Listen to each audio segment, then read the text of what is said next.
با نام و یاد خدا و با سلام در خدمتتون هستیم با نصب نسخه دوم پچ گروه ویرایشگران ایرانی. همینطور که میبینید ما پچ رو تمام پارتراش رو همچنین آپدیت 2.1 رو دانلود کردیم و میخوایم پچ رو از حالت فشرده اولیه خارج بکنیم. روی پارت 1 راست کلیک میکنیم و Extract to IEGPGL ورژن 2 رو میزنیم و منتظر میمونیم تا پچ از حالت فشرده خارج بشه.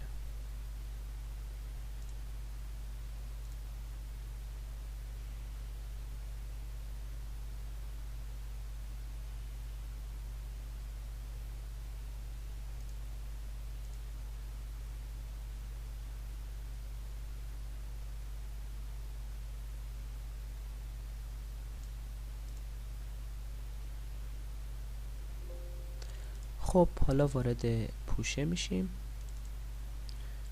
مشاهده میکنید یه سری فایل اینجا وجود داره و از حالت فشرده خارج شده. حالا فایلی که ما باهاش کار داریم این فایل 5 خورده گیگابایتی هست. برای اکسترکت کردن این فایل نیاز به نرم افزار 7 زیپ داریم. میتونیم از داخل سایت صاف 98 یا هر سایتی که خودتون میدونید این نرم افزار رو اگر ندارید دانلود بکنید. نسخه 32 بیتی یا 64 بیتی رو دانلود و نصب میکنید. نصبش هم خیلی راحت هست. بعد از نصب نرم افزار 7 زیپ ما روی فایل راست کلیک میکنیم، گزینه 7 زیپ رو که به راست کلیکمون اضافه شده میزنیم و استخراج فایل ها یا اکسترکت فایلز رو میزنیم.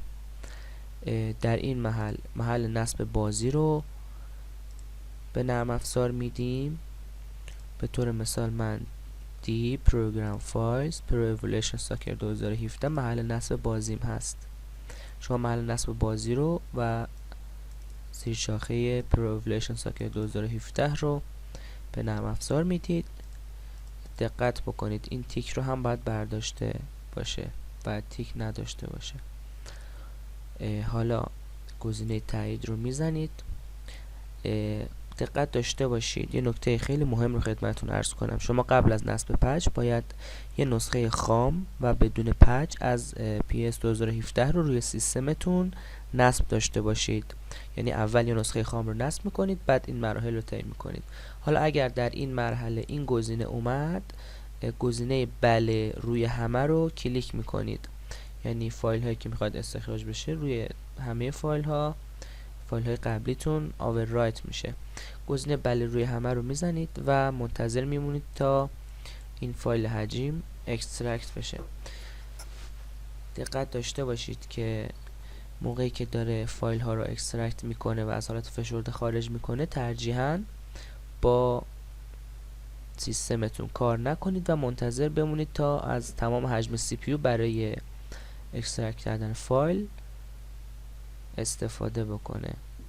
من ویدیو رو مثل قبلی پاوز میکنم و منتظر میمونیم تا فایل از حالت فشرده خارج بشه.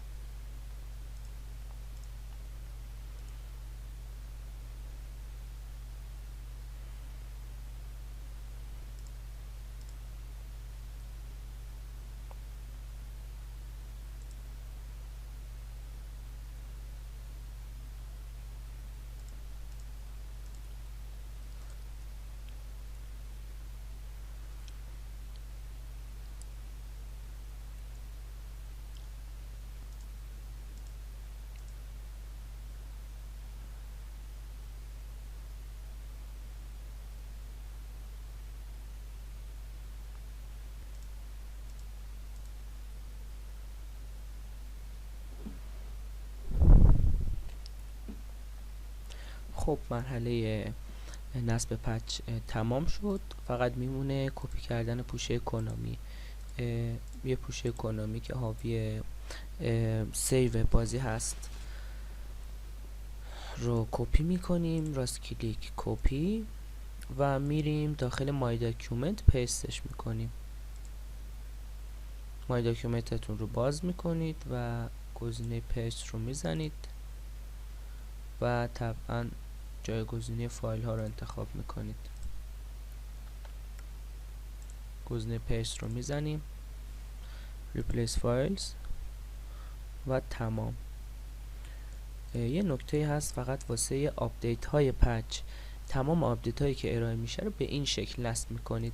به طور مثال ما آپدیت 2.1 رو الان داریم.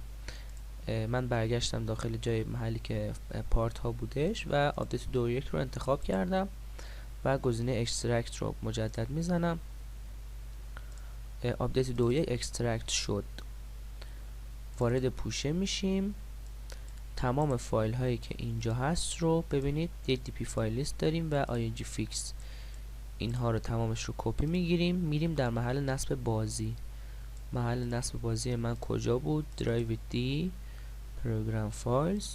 به هر حال ممکنه قطعا توی هر سیستمی متفاوت هست. پروویلیشن ساکر 2017. توی این محل ما وارد پوشه دانلود میشیم. پوشه دانلود رو انتخاب میکنیم، باز میکنیم و اینجا پیست میکنیم و ریپلیس رو میزنیم که جایگزین بشه و تمام. بازی با موفقیت نصب شد. پس تمام آپدیت ها، پروسه و مراحلش این هست. تمام فایل هایی که خدمتتون تقدیم میکنیم رو جایگزین میکنید داخل پوشه دانلود. کافیه برید داخل بازی و از بازی لذت ببرید. من برای تست بازی رو اجرا هم میکنم براتون تا اسکرین شات اولیه‌اش رو ببینید.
تمام همینطور که میبینید بازی به صورت کامل نصب شده.